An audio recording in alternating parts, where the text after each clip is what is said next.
Page 167 is one at the bottom of the page, Lonesome Road Blues. Here we have a score using two instruments, an oboe and a French horn. The oboe is a concert keyed instrument, so what they see in the music is what you get on the piano. Same thing.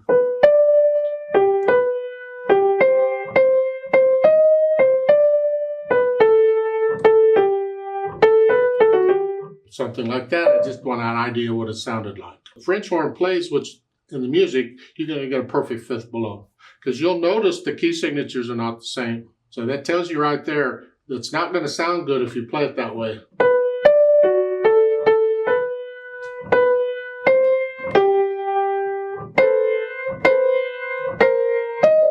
It's just, no.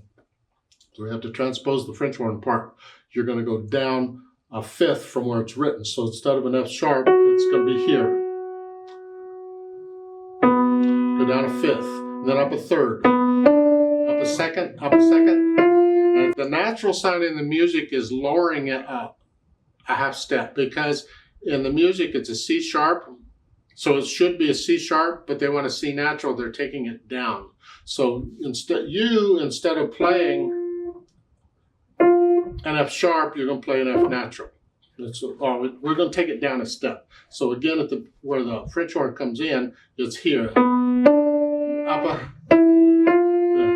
down, then lower it, up a third, then down, then up a fourth, down a third, second, and we end up sounding weird, but your harmony, the melody is in the other part, so this may not sound all that wonderful. But then you attempt to play them together, good luck with that.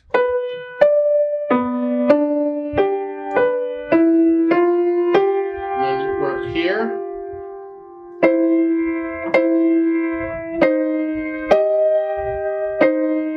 And then down a second. I'm talking about the French horn. Yeah.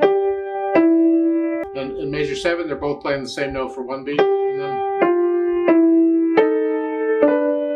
here. Here.